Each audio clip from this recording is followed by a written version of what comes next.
Hey, welcome to Taking It Down. It's the Alabama Takes TV podcast. Here's the issue. When it comes to TV, there are too many options and too much to stream. So our podcast will help you figure out what you want to watch and where to watch it, because we discuss things without any spoilers. Then the bonus of the back half is where we talk about the same shows with spoilers. So you can get a little insight, sometimes deep, sometimes not so deep.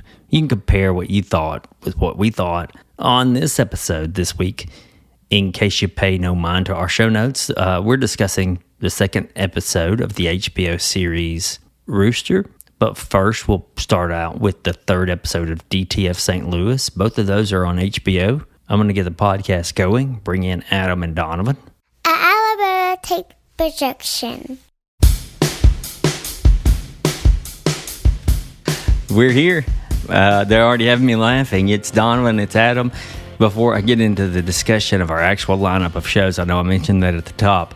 I do want to remind listeners that this is non-spoiler section, so you're okay. But there's a couple of things I'm going to bring up I may not have brought up in the top. The fall and rise of Reggie Dinkins. We discussed its pilot, but that's been over a month ago.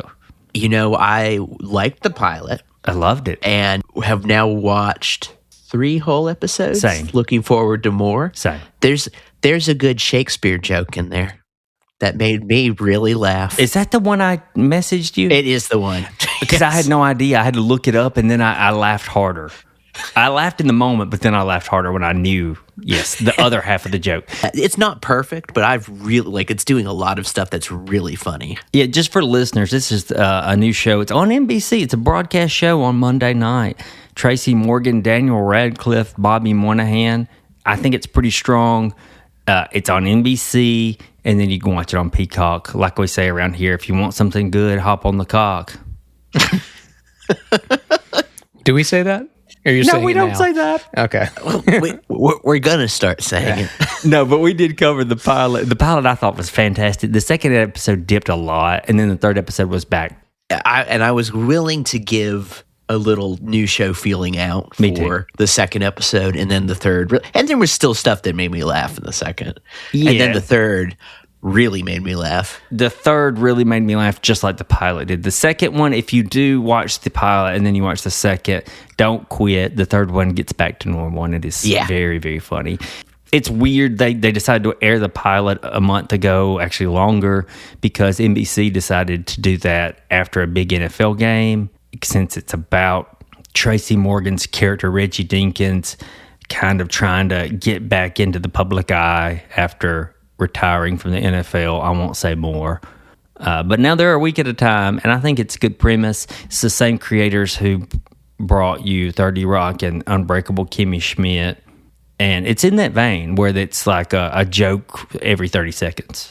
You gotta hang on. The style of humor, too, is something that's really scratches an itch for me. Yes. And like I said, I think when we first covered this, Tracy Morgan's delivery is always really good. Folks, you got to watch it, because there's the thing that Blaine and I have danced around that both made us laugh. If it wasn't for Tracy Morgan, the way he says things, it wouldn't be nearly as funny. Probably not. And then there's a moment where his girlfriend does an impression of him. So good. So funny. Tracy Morgan and people doing impressions of Tracy Morgan, always. I can get on board. Donovan, it's also not mean-spirited at all. No, not at all. It's like the most pleasant comedy. It is, there's a sweet take on, obviously Reggie has failed in his life. Well, yes. And everyone there has kind of failed in their life, but they all despite past hurts and things like that, they sort of all get along together, I don't know if sweetness is the word, but it's just pleasant. There's no meanness. Is it dumb? Oh yeah, it's dumb, but it's funny. It's not mean-spirited at all. Not at all. It's hard to get that in a comedy, I think. Yeah. That's one of the things I loved about, I didn't watch it when it was first on the air, but when I finally watched Detroiters, yes. It is also not, it's hilarious, but it's not at all mean-spirited. In fact, quite the opposite. And I think that's hard to do. Detroiters is also one that has an episode or two that'll dip, and then it'll be really funny again. Yeah. Would have loved if they'd all survived long enough for the Detroiters Joe Pera crossover, but oh well, Guess we can't have everything. No. I believe the two big pieces of TV-related news were the recent episodes of The Pit tackling the assholism head-on this last week, and then The Bachelorette getting yanked off the air before it even aired its first episode because of a domestic violence issue with the Bachelorette almost star. So which of those two would you like to address first? Well, The Bachelorette, we can bring in Mormonism, which will ensure, if you bring religion in with You know something about this. we can. No, wasn't she Secret Lives of Mormon Wives person? Yeah. How do you know this? Because I saw a picture of I just saw it somewhere. Yeah. And I was like, what is going on? Well, I'm not kidding. Every headline on many sites I look at was The Bachelorette, and I finally clicked on one, and so I kind of know this too, where they were basically like, you can get away with this on Real Housewives, Real Mormon Wives. You can't get away with this on The Bachelorette. This is the big time. Well, it's broadcast, I guess. Yeah. It's You're on ABC, buddy. Yeah, this is family. It doesn't hold up to scrutiny. We don't show the fucking, okay?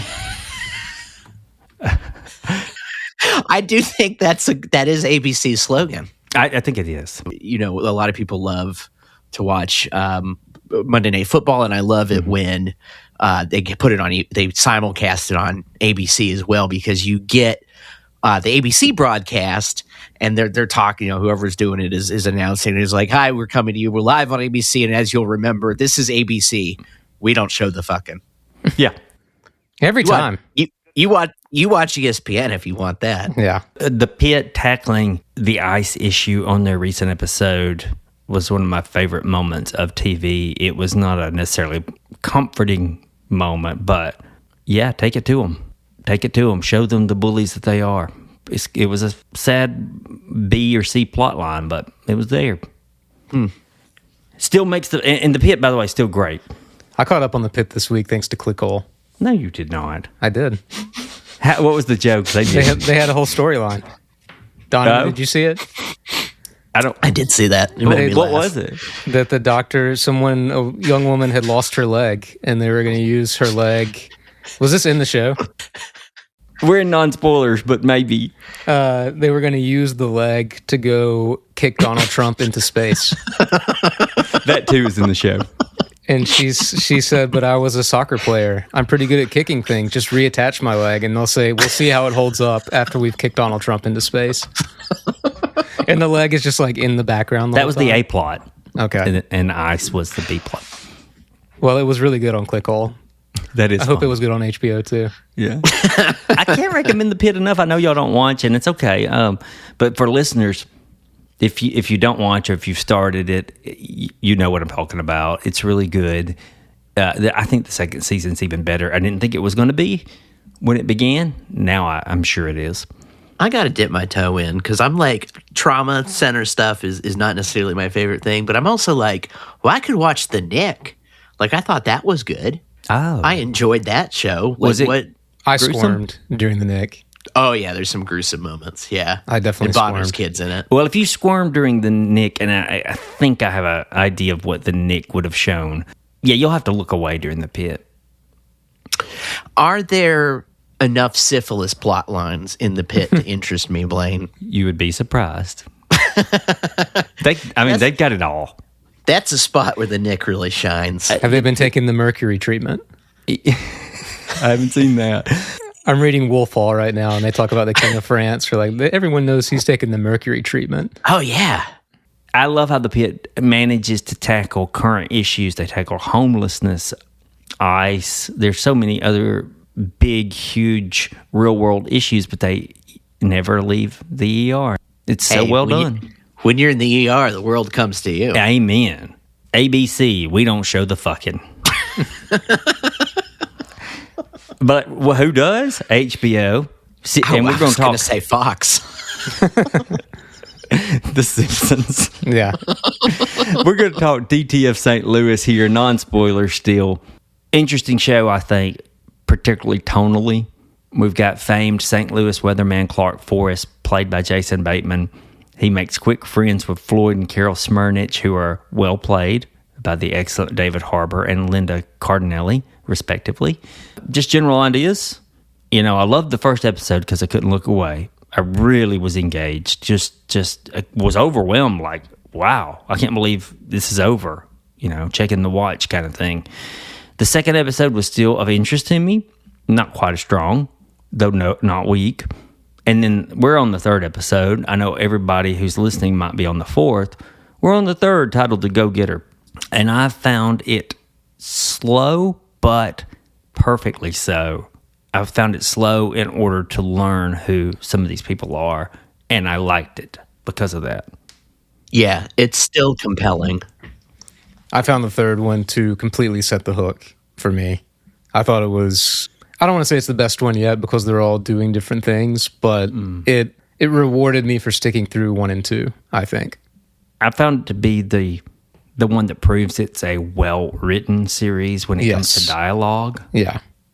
Yeah. I'll have examples of that later for spoilers. And it deepened a lot of these people. It told us how to view them going forward, I suppose. It was a sadder episode than I would have expected.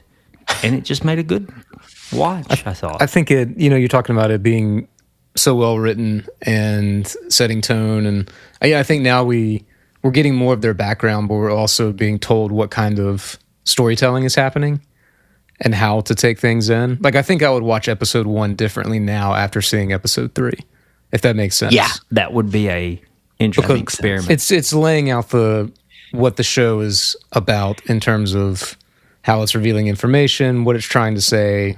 Pretty blatant story, I think, established about the kind of selfishness that makes someone do what they can to stay above water, even if that means leaving others to drown. It's a little of getting on the last safety boat before the Titanic sinks happening in this episode.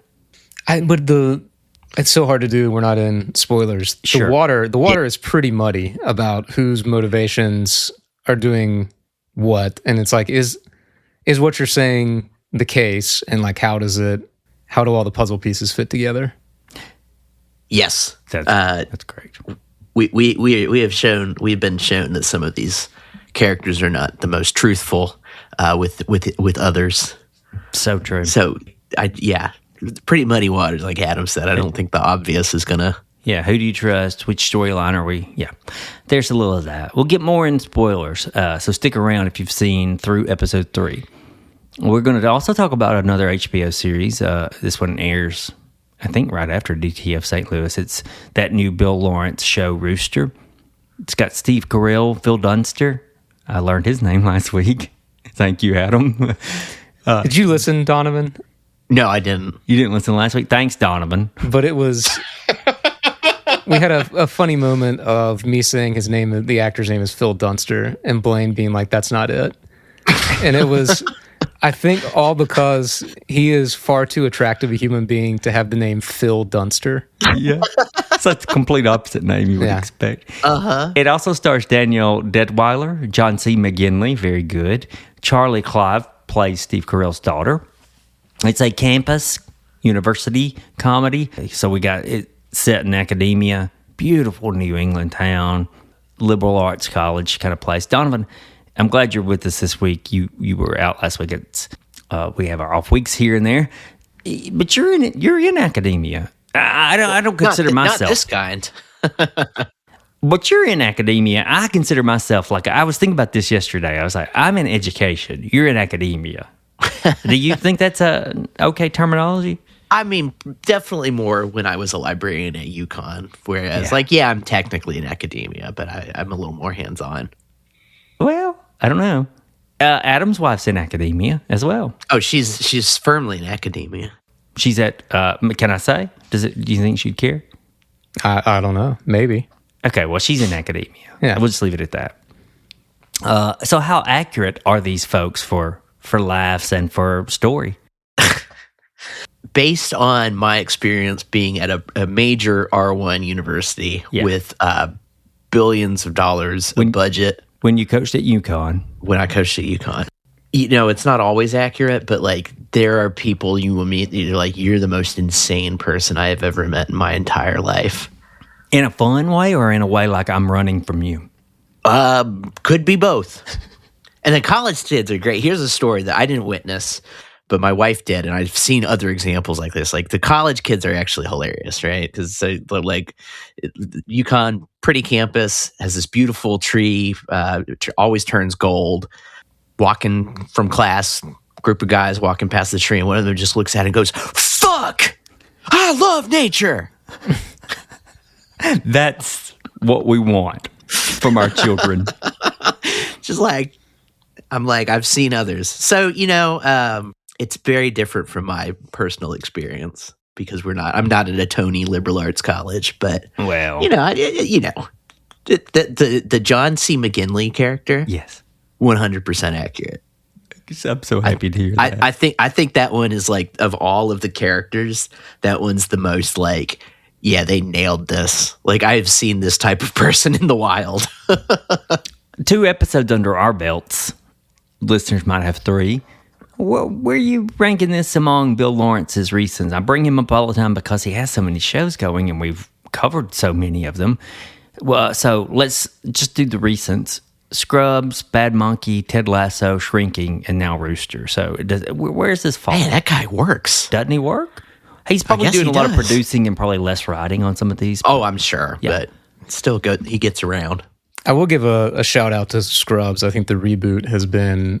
Oh, you've seen it? Yeah, I think it's much better than I expected it to be. Huh.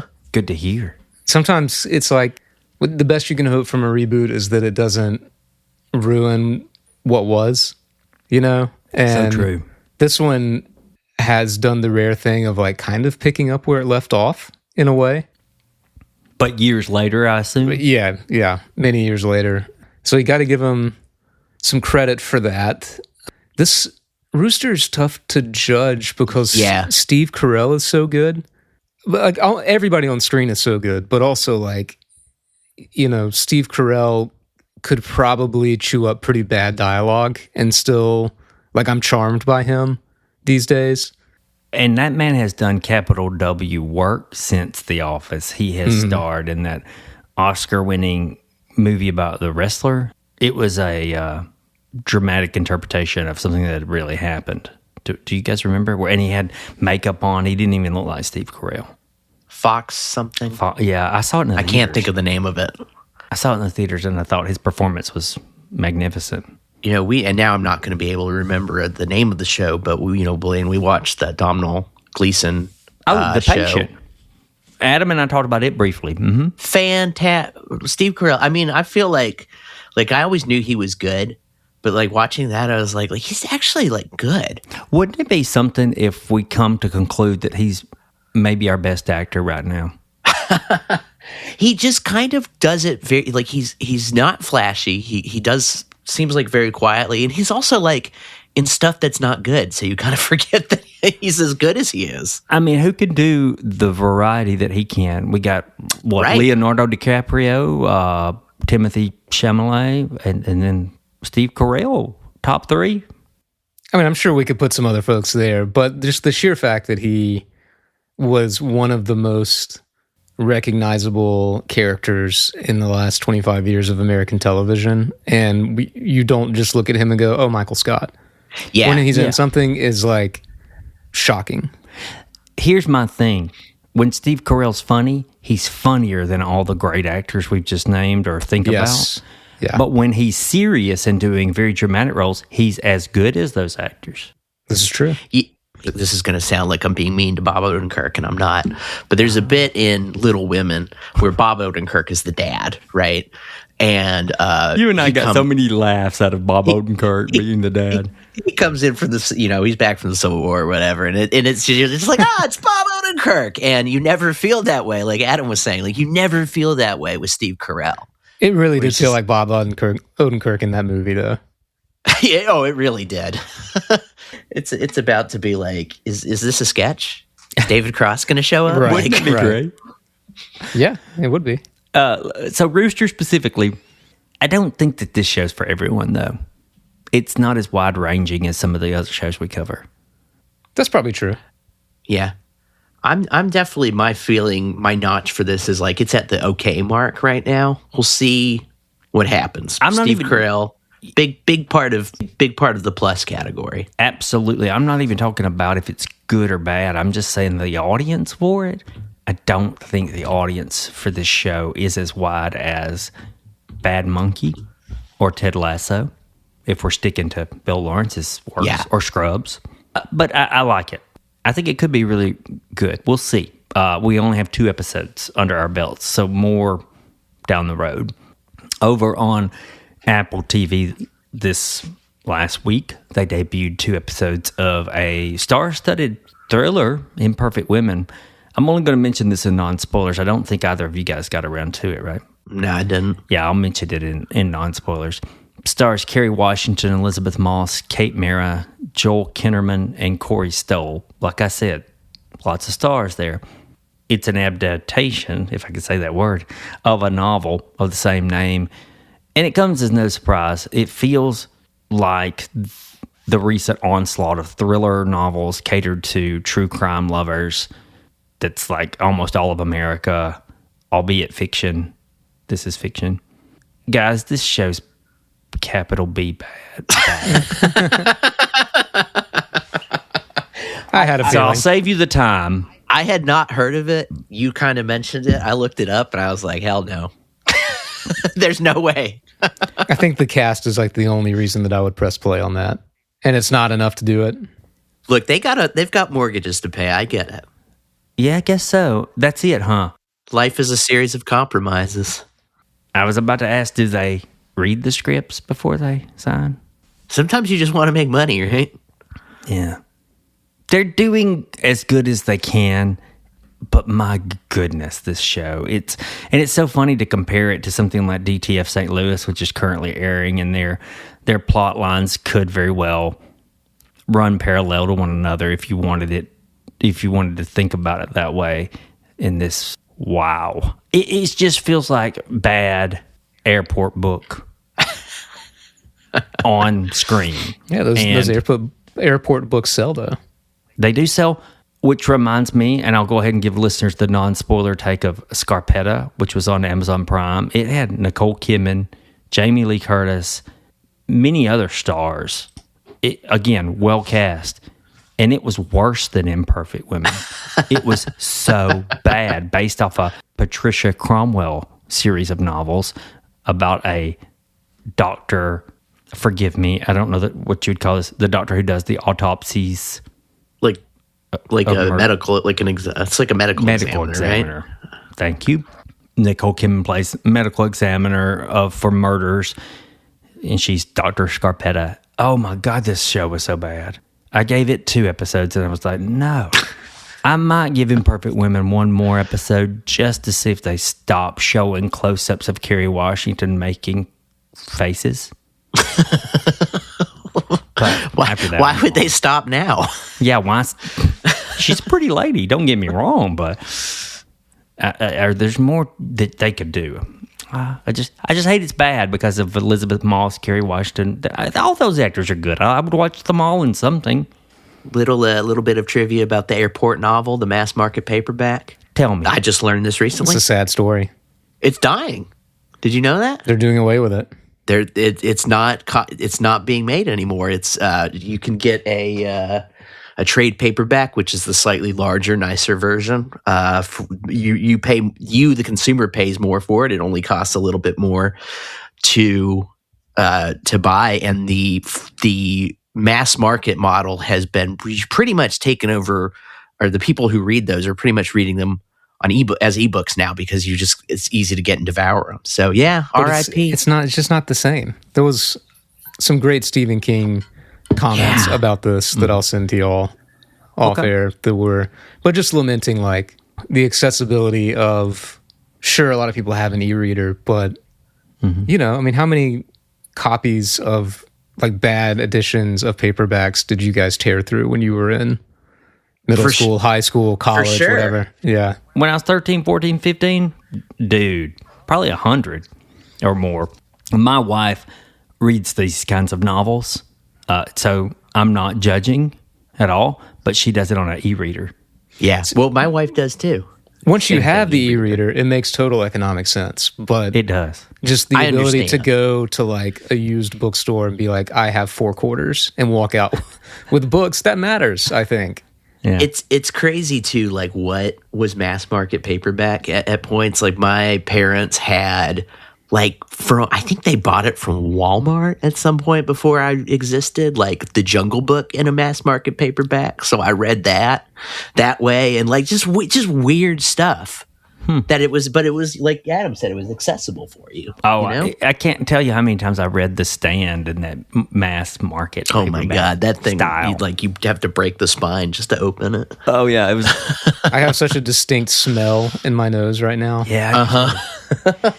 And with that, we'll take a break. You can let that smell linger in your nose. How sad.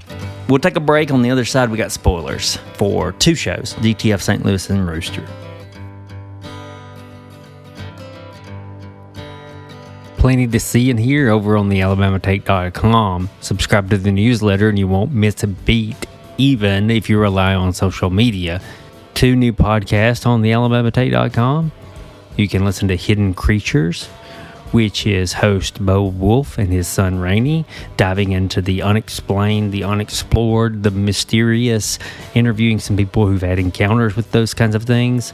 And there's also Punk Love and Compassion, which you can listen to in any podcast app, where host Bo Wolf, once again, sits down with those in the punk community to talk about music recommendations, and mental health struggles as well. Listen to those wherever you get your podcast or straight from the AlabamaTake.com. We're kicking off spoilers this week. DTF St. Louis, 3rd episode, The Go-Getter.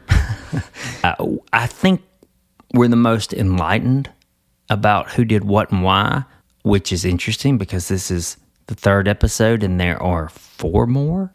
Is this going to play out as probably the truth? They didn't say anything certainly, but any logical viewer would flesh it out. Kind of, okay, I see all the steps, all the parts are in place. Get a lot more of a fleshed out Floyd, who comes off as more sad. Before I use any of the details of the 3rd episode, do you think it told everything that happened? No. It's just no way, or I think There's no way. I said at the top that this was the one that hooked me, and I knew because I was on Reddit afterwards. And they made a very good point that you probably until the end of the season will think that it has to have been X, Y, or Z person at the end of every episode. Can say, if you want to say. Well, I think it's going to change every episode. I think that they are presenting information in such a way that it's always shifting, and like motives are shifting. And I think they're doing a fun thing with reliable narration, of course, but I love it. Also the disjointed way people communicate as like a manifestation of suburbia itself, and like repressed desire and all of this. It suddenly, to me, this really ramped up in episode 3. Yeah.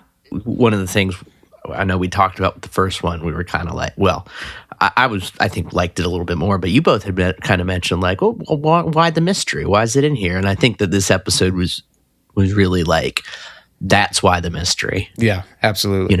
I agree in a with really good way. My theory is this, and I say it almost every other week.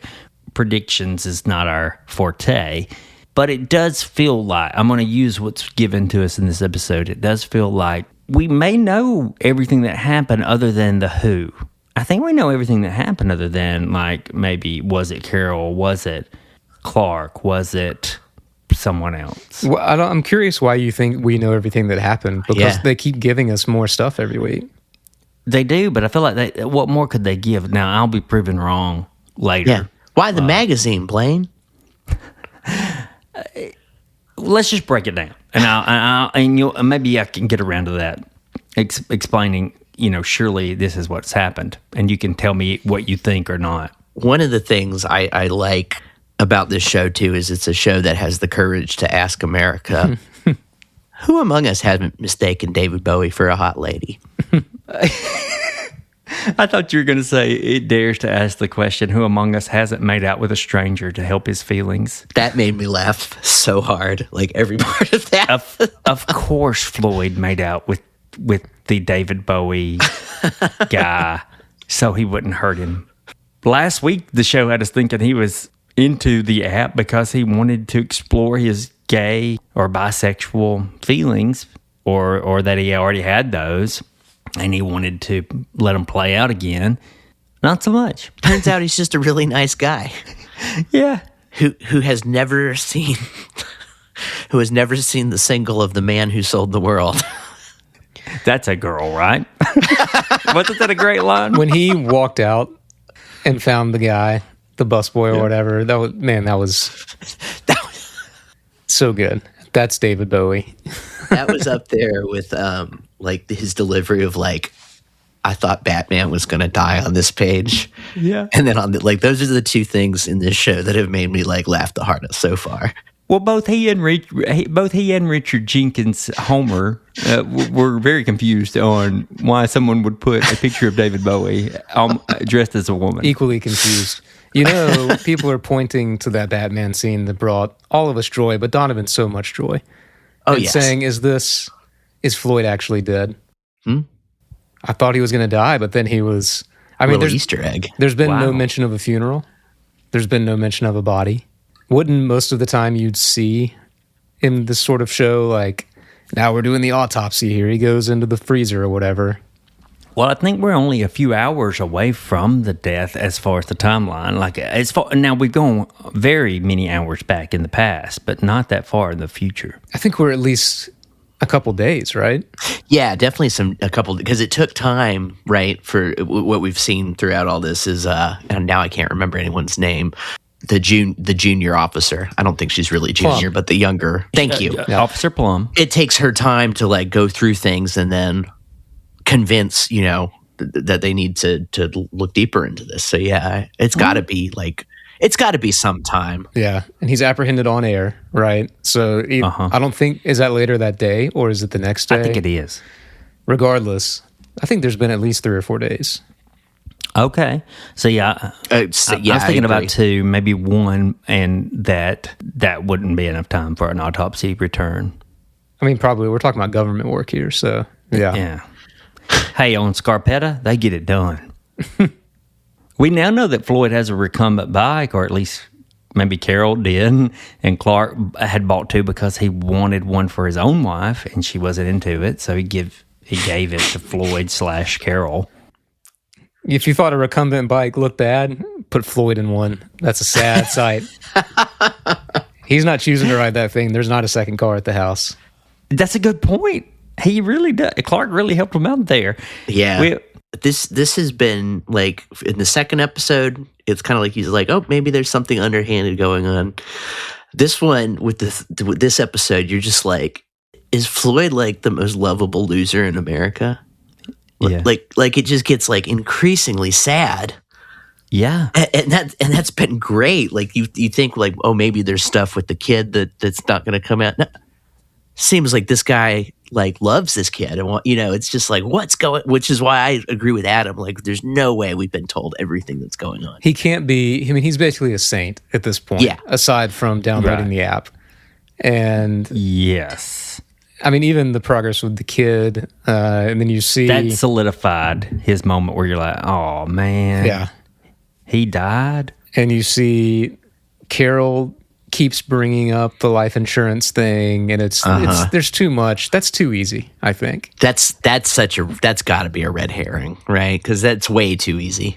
Her character really, this episode, just like falls apart, and you know, like I think because Linda Cardinelli's so good, and like we all have like a crush on her for the last 20 years, you want to not think that she's an idiot, but she was kind of a moron in this episode, right? Like, even the way that she talks is so... She always says, like, and stuff. Or she... Yeah. What is she... Every time she brings up the life insurance policy, she says... What does she say? There's, like, a phrase... She just keeps like, I think it would just make him, you know, feel so much better, you know? Like... It would make... Yeah, it would make things better. But there's some goofy phrase that she uses every time. But yeah, she's trying to say... how worried he is. And yeah, I don't know that we're supposed to be particularly impressed by her unless like all those stories are being presented in a way to protect her. Well, it just feels like a bunch of the stuff she's done has been kind of like incredibly, as soon as someone starts poking at it, it's all going to fall apart. Because she's not a genius, or doesn't seem that way, at least based off of the end of this episode. We'll see what twists and turns. Well, and we got the open with her spending, I did the math, $8.42 a pop, and she got 4 of them.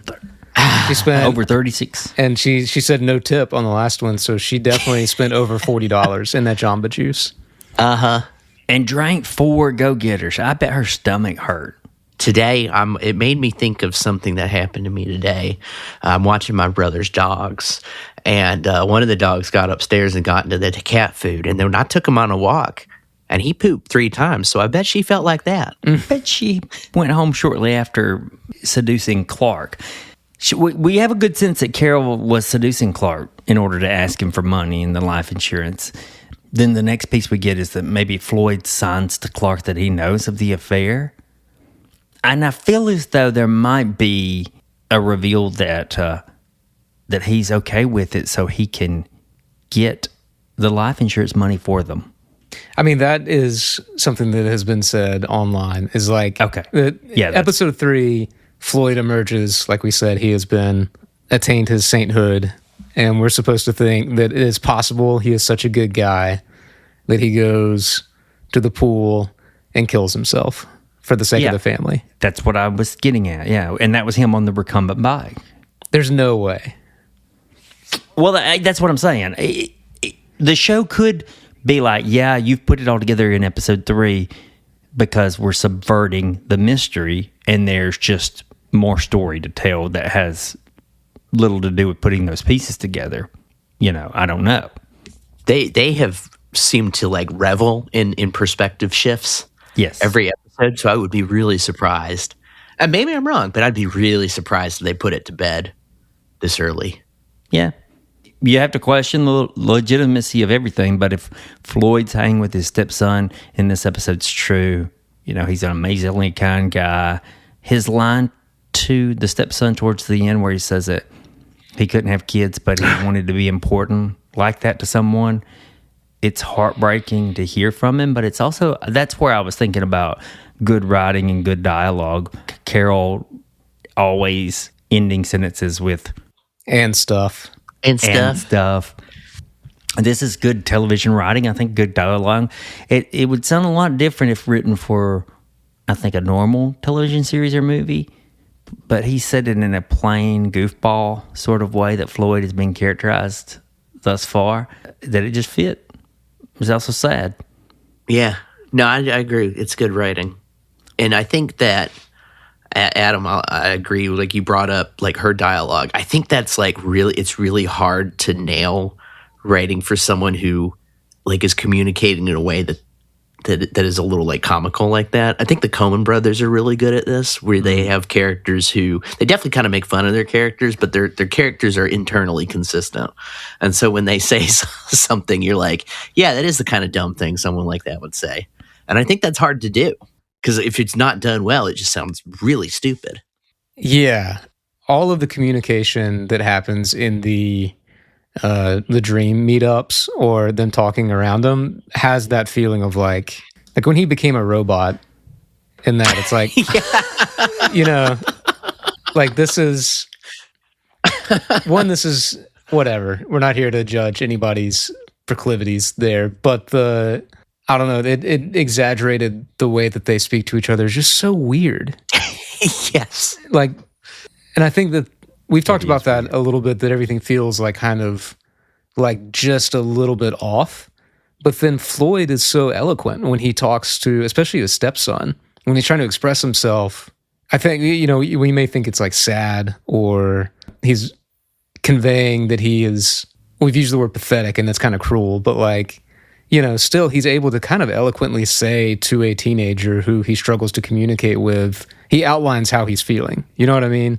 Mm-hmm. Well, I thought the opening scene of the first episode, it's great. I think that and the skate park scene are both so good. Yeah. And he's shown to be able to do that, but then you have these other adults that talk in this very strange way. I'm assuming they're at the Kevin Klein pools in that scene with his stepson. And when they slowly grow together, if you'll notice, the camera slowly puts them in a tighter frame. It's really good direction, I thought. You know, Floyd checks his app near the end of, I think, this entry as he's sitting in the gym. I'm thinking I got the timeline right. And he's got no messages. A viewer could jump to the conclusion that Clark made a profile not really to set him up, but to make him feel better. Totally. Could be. You know, Floyd's so kind. Will he have one more big Indiana Jones secret? Because we're all on his side now. Well, and we're also kind of on Clark's, right? To some degree, that like there seems to be a line that he's taking a pretty hard line of like, this was a great guy and I would never do anything to hurt him. I think he's choosing his words pretty carefully there, but I do think the respect as he's conveying all of this is real. You know what I mean? And very well acted by Jason Bateman, too. Mm-hmm. I'm curious, too, because this is almost like they're almost setting this up right now as like it's sort of a classic noir scenario, right? Like, oh, it was the femme fatale who did it. So I'm curious to see where that will go, because I don't think that is where they're going to end up. And I do think that like leaving us kind of at the end of each episode like unsure of where we stand in the way that like Adam said, like at least I am like kind of on Clark's side too. Like I think it seems in this episode that he genuinely did not want to hurt Floyd, or did it, or wouldn't have. So it's like, okay, what's going on? And him saying I loved Floyd and not really bending to any of the definitions that the investigators put forth on that was really interesting. I also think the stepson, Blaine, we kind of laughed about him just being this dirt clod rock throwing teenager up until now. And he emerges from episode 3 a bit more fleshed out. We hear him put together a few sentences, and you learn more about him when Floyd's at the restaurant. Floyd's at a restaurant to meet up with a hookup, potentially, who obviously he's not interested in hooking up with because it's a dude, and our assumptions about him have been wrong into episode 3, but he still can't help but talk about his family the whole time. Yeah. The fishing vest. So funny. Yes. But so the stepson gets a little more fleshed out. I think the other character that we're probably going to hear more from has to be the fourth party. It has to be. The wife. The wife. At this point. Yeah. Clark's wife. We've seen nothing of her. Still, almost. Other than she doesn't answer the phone. Yeah. There's no interiority to her yet in this show, whereas we're seeing, which we've been given for everyone else. So I assume we're going to get the fourth episode's titled The Wife Did It. Yes. No, it's titled The Name of the Insurance Company. Mm-hmm. I came away from this episode probably supposed to be thinking that Floyd may have sacrificed himself. He poisoned the drink himself, drank it. The scratched out face is just regret of another thing that he did he didn't really want to do. One theory I read about the scratched out face that was pretty good. I don't think it's going to hold up, but it's pretty good. Let's hear it. The stepson did it. Yeah, I've heard that. Because the stepson. He found him and didn't want anybody. Now he likes him. He likes Floyd, and he doesn't want anybody to know that was Floyd. Sure. The episode ends with Floyd doing push-ups as someone knocks. You think that's got to be Carell on the recumbent bicycle, because no camera shows, I guess, a car coming, unless we haven't found that footage yet. If it's all true, do they have enough gas left in the tank to do 4 episodes? But there's got to be more, like you guys say. We're not even halfway there, right? There could be all sorts of information and perspectives. Perspective is probably a better thing to say than more information. Yeah, I think it's been really good. You are always a little bit afraid, or at least I am, that you'll see it go off the rails. But I think in the first 3 episodes, they've done a good job of constantly providing more context and perspective, like Adam said. So you're reevaluating. Like they didn't lie to you.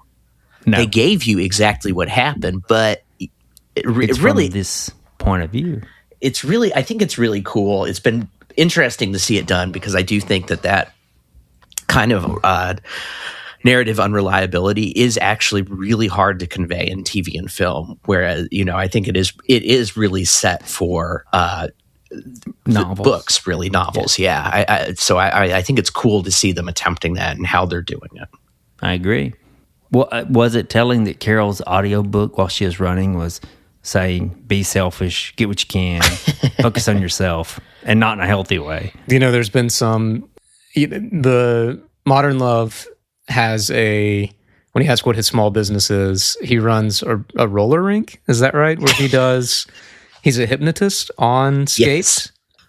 Yes. Oh, and yes, Floyd, you're right. The stranger in the restaurant. Right. Yes. And Floyd was married to a fortune teller, which doesn't really feel that far away from a hypnotist kind of. And then she's listening to the audiobook, and it's like, what? And she speaks in such weird ways. This is the truly off the rails Reddit thing. But like, if there's all these nods to people being controlled in some way, like what's going on there? Huh. Especially with her speaking in that strange way. I wonder if they're going to explain that any. No, I doubt they'll do it blatantly, but. Well, and you notice too that Modern Love, there's that name, that handle, and she also has her name. Her name's not, she didn't take Floyd's last name. She's got the hyphen going on. Yes, Love whatever, right? Yeah. I think it's Love Spearnich. something like that. Yes. So yeah, that's what it is. Something to keep an eye on. His last name. Yeah. I'll end here. I love the subtext that there's a system that puts people in these situations. Capitalism kind of. I thought you were going to say horniness. Horniness, that system of, the human body system. But capitalism, control or a lack of control, a central motif of definitely episode 3, I thought, or subtext, I should say, where these characters are under the thumb of someone or something. And, there's the sex desires of Clark not wanting to be in control, part of that motif. Mm-hmm. It was such a weird. And he's the one who has been the most successful in the capitalistic, sense. Yeah, all of that was strange. And I don't know, it would be tempting to say like, oh, these people are just doing their best, but like Floyd has had a pretty hapless adult life. Like, if he was your friend, you'd be like, I love you, but I see how you have put yourself in these situations. You know what I mean? It's not like he just went out and did a bunch of like, I'm going to put my head down, do some honest. It's like you married the fortune teller. You you like maybe tried to go, what was the stockbroker thing? Where it was something like finance related, it's right? Like it was, this guy just can't, he's like a puppy. They can't stay going in the same direction.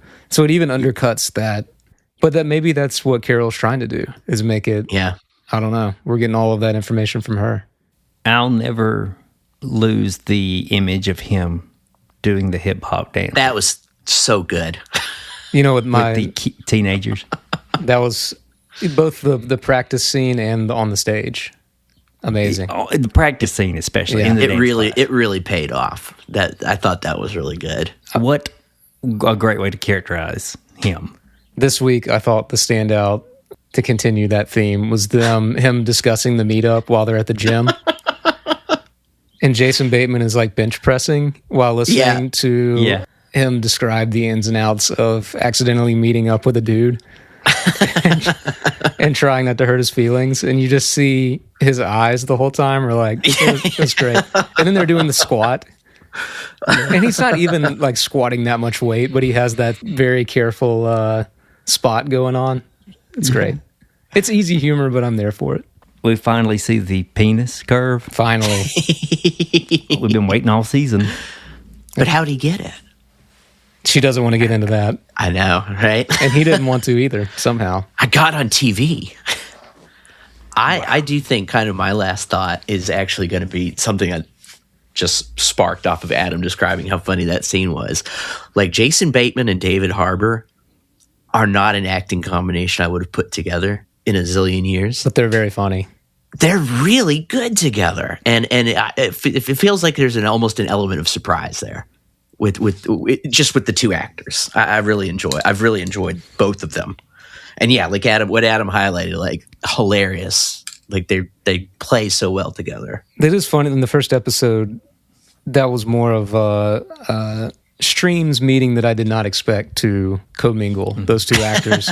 And then by episode 3, you're like totally buying that these dudes love each other as friends. Yes. Yeah. So credit to the writing and the performances. For sure. We'll get into some more specifics of the other HBO show, which is Rooster. We've got the character played by Danielle Deadwyker bringing in Russo, which that's Steve Carell's character, for a reading. Charlie Clive plays his daughter, who also is a professor at the university. She's got some tough personal issues. John C. McKinley is the very loose dean. I think Adam said whose fucks ran out probably years ago. Yeah. By the way, second episode is titled Trousers that we're discussing. Last week I mentioned the campus cop being a source of wonderful comedy, and they pulled it off a little bit more so this week. One of the opening scenes exemplifies it to perfection. He forgets his gun, and then he continually forgets his gun. It's a good bit. But he picks it in that opening scene. He picks it up and drops it. It's so well played. And they're easy to lose, he says. Yes. Then he says, I probably forgot it at the gun range. Pretty good place to lose a gun. Airtight logic. Yeah. Man, when this show has the bits that hit. Yeah. I think the writing's stronger than other Bill Lawrence shows as far as one-liners, the comedy things. It's almost like Bill Lawrence is using a whole new room of writers, because there's that line that there's an undeniable sexual energy in the room. I thought this was Latin America. President Mann is maybe not slowly. He is such an excellent character. His ways of pointing out problems, or even just his problems with not understanding youth culture, is so funny, and it's quite wrong most of the time. Like putting in a smash burger does take away from the architectural beauty, as well as make people fat, probably. But she says, no, inside thoughts. I can't remember how she puts it, but yeah. I accidentally called McGinley the dean, but he's President Mann. El Presidente. We also owe him an apology that I texted you shortly after we went off air last week recording, when he's incinerating brown fat. And I said, and it's a thing. It's a thing. Yeah. Who knew? Not us. Never heard of it. Me either. But we do get the dean dropping by this week to piss on poetry and literary magazines. He's played by Alan Ruck, and that's him. You got to think they're going to give him more to do. Of course, he's just in here this week to tell poet and professor, we're going online with the literary magazine. Kind of heartbreaking. We were talking about the publishing industry just earlier. I mean, I see a little bit of his. I did. Is there any literary magazine in America that's not being run at a massive loss? Because I would like to be informed of it. Yeah, they probably are all going online. I bet that's a real thing. I was curious if the girlfriend was going to keep the baby, and that she's going to keep the baby. So that definitely tangles up some relationship things, because we have Charlie. That's her real name, I think. Katie, thank you. It was almost to the point where she thought about taking him back. I think she goes to the house in episode 1 with the intent of we could end this meeting with a path forward. Not so much. And then Sonny decides to keep the baby. That's not going to work. I bring all this up to say that it's funny, the one-liners are great, but the relationships on this show are pretty good thus far, because they're all kind of new. They're all getting to know one another, except for Greg and his daughter Katie. And Katie and her ex or separated husband. But you toss Steve Carell and toss him in the waters of, hey, try not to be awkward to these new people you don't really know. And I think it's working just as a show to hang out with. President Mann and Russo's relationship is maybe the most humorous. There's something about McGinley's delivery. It's just how he says things. And you can tell that he's a guy who's not going to change his mind about anything. And having... Yeah. He doesn't care, and he's old. Exactly. Having Steve Carell's character, what's his face, Greg, having Greg Rooster. around that has actually been pretty. There's some comedy that has emerged from that. Blaine, you say that President Mann doesn't care, and he doesn't seem to, but he had that great line. This is why McGinley's so good and why he was so good as Dr. Cox in Scrubs, is after he delivers the bad news to Dylan that there's not going to be a literary magazine anymore. He said, "I know you'll hate it. No one will hate it worse than me. I read it every year, cover to cover." And you feel like suddenly there's like, oh, he gives a shit. Yeah. You know? Yeah. So you took him to be honest there. He really did read it. I did, yeah. Did you thought he was being sarcastic? No, not sarcastic. I just didn't know if he was just saying it. Just to be. I don't think that the rest of his demeanor is one where he feels like he needs to tell her that. That's a good point. That's what I was going to say, where it's like, this guy clearly says whatever he wants. Yeah. So why would he, why would he be untruthful? He wouldn't add it in if he didn't. It's nice to see McGinley on. I haven't seen him on anything but Scrubs for such a long time. It's nice to see him in a role like this too. A good reminder of that he could be very funny. Very funny. I mean, if the show just boils down to a father trying to take care of his daughter, even though he's in midlife and she's very much a grown woman, I feel like it could still work and still be good. I've heard of worse premises for things. Yeah, Me too. And a lot of the issues for almost all these characters is like cowardice in the face of life's big issues. There feels almost like a little, and I wonder if they'll explore it more, but just I'm not going to know how to express this quite rightly, but like the way that we love each other, but we still find it hard to live with each other. Like human beings, and I think family member, parents and children, spouses, like we love each other, but also like not overly dramatic, but like we hurt each other. Yeah. And it's hard to figure out how to live with other people. And even when Katie thinks she's sending her dad back to Florida in that scene, and he kind of half tells the truth and then jumps in the cab or whatever. See you Monday. Yeah. She says, and they both kind of recognize, like, it was nice to see you, but also we both need our space. Yeah. To your point, Donovan. And they even they don't fight at any point. They're beyond like, you're pushing me and I would rather be mopey right now. Yeah. I like that because I think that's like true. I think it's true. Like we like other people. You can even love other people, but like it's hard to live with other people. Does Greg stealing the literal rooster for Katie work for you in a kind of a dad will do anything for daughter kind of way? And in a campus hijinks kind of way, yeah, for sure. Yeah. Why not? And the other aspect I wanted to ask of both of you, does Greg Russo running over to beat Archie with a ladle seem in step with him, or is that a little too ridiculous? I thought that it worked. I know we're only in episode 2, so using the phrase "this feels earned" maybe a little early, but he has known that this dude did horrible things to his daughter, for the entire time that we've known him, and he has shown a lot of restraint. Mm-hmm. Yeah, and even like tried to coach him through, like, you need to step up, you need to be a whatever. And so to finally see him be pushed to the level where the pure dad instinct of I'm just going to go kick that guy's ass comes in was pretty good. It's funny seeing Steve Carell portray that. Like, I think he did a good job. It just makes me laugh. Everything about that scene. He's good. Where he has to stop to get the ladle or whatever. And you sure do forget your keys a lot. Yeah, I guess so. And goes upstairs and I don't know why pants humor is so funny to me, but like him only having the one good pair of pants.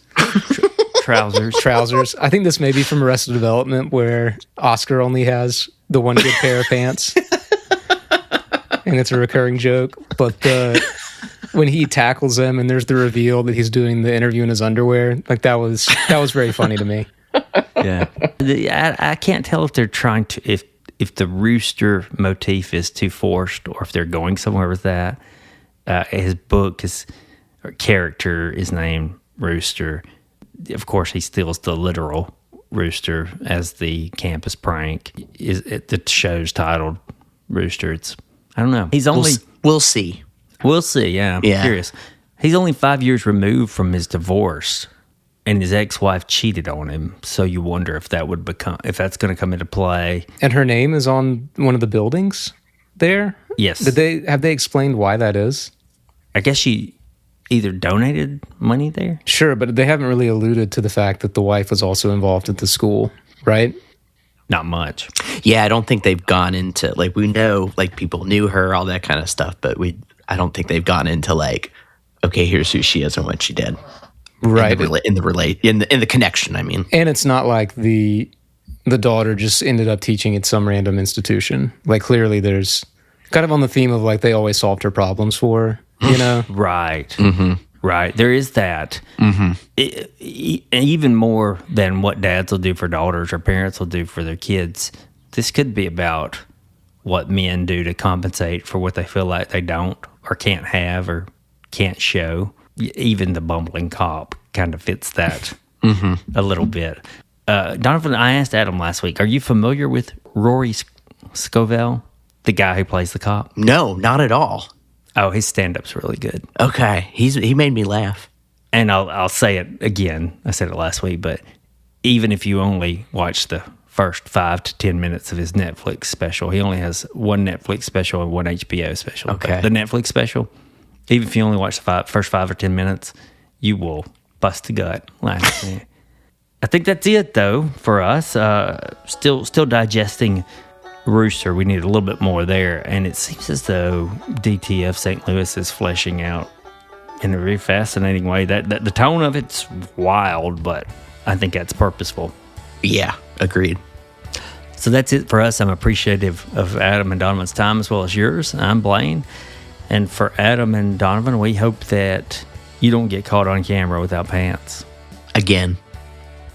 Bad situation. Or at least compensated if you are. Yeah, right.